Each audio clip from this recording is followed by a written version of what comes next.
Principles of finance, a la shmup. Share buybacks and dividends. Well, when companies are so profitable that they're just swimming in cashola, they start to think about directly giving back some of that excess cash to investors. Excess in quotes there. Now, when you think about that much cash, well, you have to imagine a company that sells a bottle of whatever for $8 each, and that bottle costs them $2 to make and $1 to distribute, and remaining overhead and everything else costs them 50 cents. So their back-of-the-envelope income statement, at least at a unit level, looks about like this. And then they pay taxes, and let's call taxes $1.50 for now to make the illustration easy. And yeah, you get $3 in net profit there. That's pretty good. So this company has 3/8 or 37.5% net profits. Very high profit margins. Must be great whatever in those bottles. Now imagine that the company not only has no debt, but it also has tons of cash on the books. In fact, enough cash to run the company for 5 years at this level of expense, even with no revenues. They have ample room to make acquisitions, and since they pay such high tax rates, well, they could borrow money really cheaply, right? After tax, because interest on borrowed money is deductible. So it's time to consider what to do with that wonderful cash hoard. Well, generally speaking, there are two ways in which that cash gets returned to shareholders, the people who own the company, at least these days. All right, well, number one, share buybacks. And yes, companies buy back their own stock all the time now. That used to be unheard of in the 1960s and 70s because paying a dividend was almost mandatory to be considered a, quote, blue chip stock, unquote. And in Europe, share repurchase was almost tax prohibitive because the repurchasing was taxed as if it was the company realizing a large investment gain. So European companies really never bought back their own stock and kind of still don't really today. But in the US, companies eat their own financial cooking, and when they think their prospects for the future are good and the market believes them to be bad, as evidenced by low multiple stock prices, well, companies hold up a couple of fingers and they ask the street to read between the lines. They have to announce their plans well in advance and give dollar amounts for targeted buybacks so everyone knows what they're doing, nothing sneaky here. Then the companies have to live under strict rules for the buyback as well. Only so many shares per day, per week, per month, and no more than X% of the total shares traded in a given day, week, month, and all that. Brokerages handle the trades and have all kinds of mathematical alerts so that they don't violate any of these covenants. And that makes sense, right? Like a company wouldn't purposely put out a bad earnings report, or at least try to crash their stock, then buy back a whole bunch of it to have fooled the street for all the people who sold and then feel like fools afterwards, right? Okay, well, there's a simple back-of-the-envelope math that many companies do to frame whether or not the buyback really makes sense, although there are really no rules here that are structured. But for starters, think about it this way. If a company has more cash on its books than it knows what to do with, and that cash is sitting in the corporate Bank of America account earning just 1% a year, well, the company will ask its financial manager,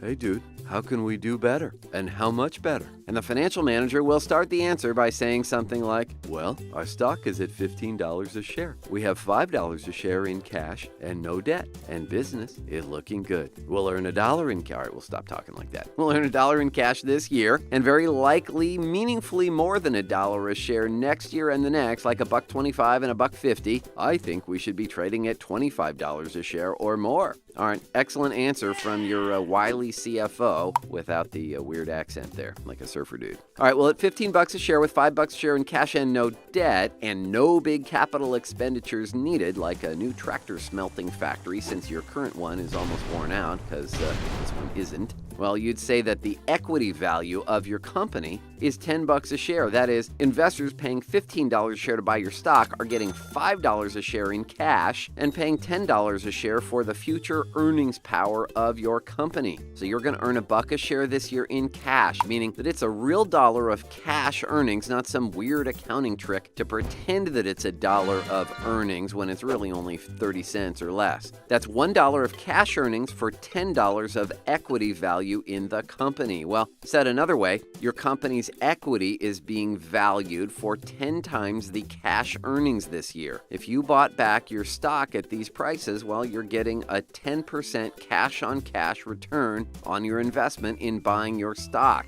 Is that a lot to handle there? Go back. You have already $5 a share in cash. You do nothing with the cash. It just sits there. The next year, well, you'll have $6 a share, maybe a tad more. And the next year, $7 in cash and change, and so on, whoop-de-doo. But if you bought back shares with all the cash you generate this year, well, you'll still have $5 a share in cash, which is more than ample to run your business, and you'll have taken down your total number of shares outstanding by a big number. How big a number? Well, let's do the math. Let's say you have 100 million shares outstanding. We said you were trading at $15 a share, so you have a market capitalization of $1.5 billion. And we said you had 500 million in cash on the books, right? $5 a share times 100 million shares. That means the equity capitalization of your company is $1 billion, and if you're going to earn $1 a share this year, well, you'll earn $100 million net of everything. If you spent all 100 million of cash earnings this year buying back stock at $15 a share, you will have bought back about 6.7 million shares. Well, what does that mean for shareholders? Well, it means that your shares outstanding will have declined from 100 million to 100 minus 6.7 equals 93.3 million.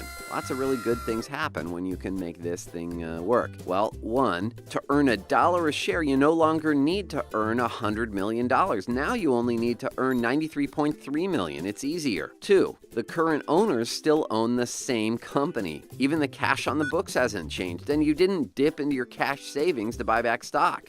You just used cash generated by current operations to buy back stock. But now there are fewer slices of the pie to go around. Pie same, just thicker. All right, point 3. Liquidity has declined. That's a negative. What does that mean again? Well, let's say you had only a small group of founders and investors who still owned a lot of stock at this point. Well, say they collectively owned 60% of it and none were sellers at $15 a share. So 60 million shares stayed in the same hands they've always been in since the company was more or less started. You used to have 40 million shares that were traded like blackjack cards in Vegas every day. But you just bought back 6.7 million of them. So now instead of 40 million shares trading back and forth, well, you now have only 33.3 million. You've just taken roughly 16.7% of the liquid shares out of the market. See, that's the math right there. And that's bad. You want a lot of liquidity in your stock so the big funds can get in and get out easily. All right, moving on. Point 4. Well, the odds of your stock appreciating probably got better. If you were just flat and earned $100 million the next year, now on a share base of just 93.3 million shares, that $100 million of net profits or net earnings turns out to be $1.07 a share,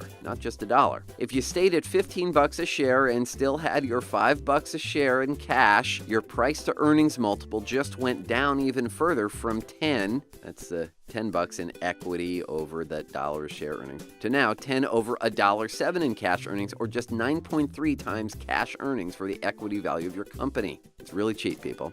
All right, and 5, you have to believe that eventually the market will appreciate your very cheap stock price and that you'll get paid for it, like it'll go up, or a smart buyer will just want to buy you, the whole company. All right, well, either that outcome or you fire your investor relations person and remarket the company to Wall Street with, a prettier cover on your annual report. All right, well, so that's share buybacks in a nutshell, and that's one way companies return cash to shareholders, and it can get all tricked up. Like in the above example, what if you bought back $300 million worth of stock? Or what if you took out $500 million of debt and used $300 million of your cash so that at the end of the buyback you'd bought back $800 million worth of stock at $15 a share, like it stayed there the whole time, to reduce your share count by 800 divided by 15 equals 53.3 million, to give you, after that buyback, 46.7 million shares outstanding, right? Went from 100 to 93 to now 46 and change.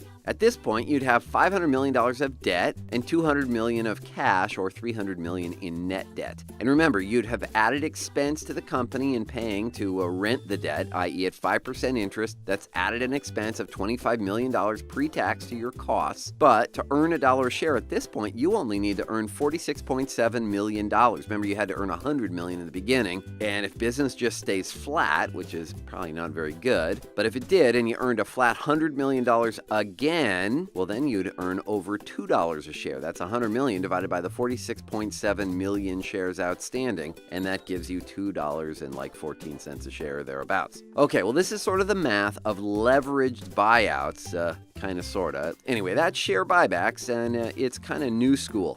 Old school, dividends. Well, historically, companies felt owned by shareholders and felt obligated to return cash directly to them. They don't necessarily act like that these days. Well, that was usually done in the form of quarterly dividends, and the setup is similar to the example we just went through. Boards would sit around a smoky room, and yeah, people used to smoke a lot back in the day, and note the fat load of cash on their balance sheet while they were lighting up. They'd look at projected cash earnings over the next 3, 4, 5 years and pick some number. Maybe it was 5% of that cash earnings, maybe it was 50% of that cash earnings, and they'd return it to the people who own the company, yes, the shareholders. How's that again? All right. The company is likely to earn $100 million in cash this year after taxes. The board wants to return 20% or $20 million to shareholders in the form of a dividend paid quarterly. That's $5 million a quarter paid in cash in dividends to shareholders of record of common stock. And on 100 million shares outstanding, that's a nickel a share in dividends or 20 cents in a year.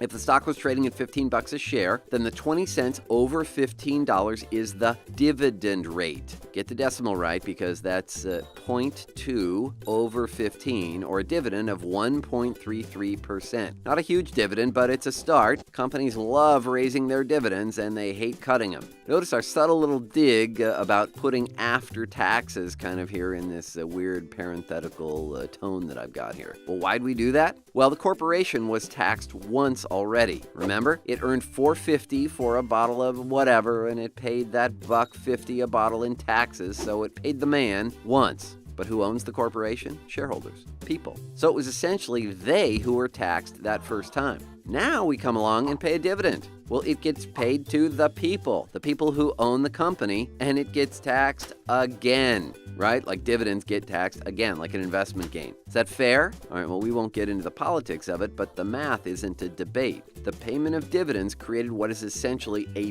double taxing of profits. And a lot of people were really not thrilled about that. So they started to turn away from dividend-based stocks. Instead, investors voted with their feet and their pocketbooks, and dividend-paying, slower growth companies ended up trading at very low multiples, hence the birth of the share buyback phenomenon. But it's a digression here. We'll move on. What's important is to think about dividends in context and their inherent risks. Take our bottles of whatever company earning $100 million in cash and paying $20 million in dividends. Well, the dividends were super easy to pay in year one after declaring them. So wanting to be heroes, the board raised the dividend to $30 million when the company did $120 million in cash earnings, and then $40 million when the company did $140 million in cash earnings, and then $60 million the following year when the company did $160 million in cash earnings. Unfortunately, not a single one of the board members took this course. So they didn't realize that sales of bottles of whatever were highly cyclical, meaning that they follow the natural boom and bust cycle of the economy, where everything is great for 7 or 8 years and then it blows up to smithereens and starts over. Well, for now, don't ask why that exists. We'll make dartboard guesses later in this course for no extra charge. So now it's the following year and nobody's buying bottles of whatever. Cash earnings fall to $50 million, but wait, the heroes on the board have already declared a dividend of $60 million. Got it? So they're earning 50, but they have a dividend obligation of 60.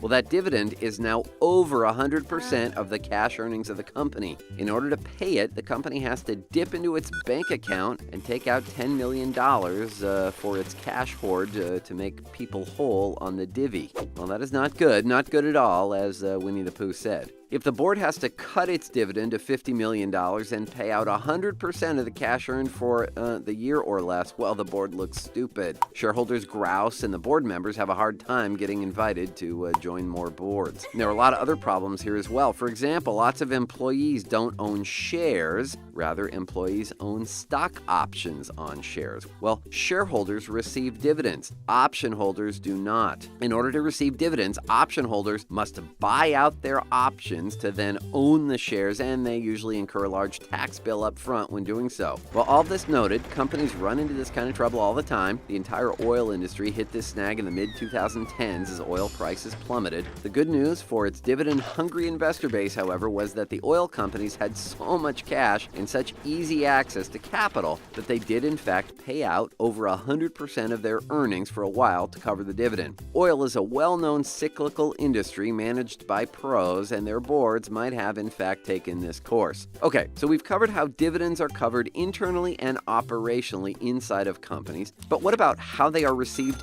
externally? It's a common stock market epithet that dividends cushion stocks. All right, how? Well, go back to one of the basic concepts that frames investing. If you put $1 in, you want to get more than $1 out. If you buy a bond, well, you get a promise to be repaid the principal and you get interest along the way. If the borrower doesn't perform, well, then she loses her company or her house or her jet or whatever she borrowed the money for in the first place, right? But in a stock, paying a dividend, there's no backup. You are a co-owner, not a lender. If a stock has no dividend, well, you're reliant on the value of the company going up per share to get out more than the dollar you put in. That is, if you bought the stock at $10 a share and it pays no dividend, well, you get nothing until you sell the stock and you hope that it is selling for more than $10 a share when you exit. But if a stock pays $1 a share in dividend, at least you're getting something back along the path and the time frame of your ownership of that stock. If you had a stock that paid $1 a share dividend and it stayed flat at $10 a share for a decade, well, you'd have gotten back the $10 you put in originally at a pace, $1 a year along the way for that whole decade. So even if the company then sold for $5 a share to a buyer in cash, well, you'd have put in $10 in the beginning, gotten $1 a share each year for 10 years,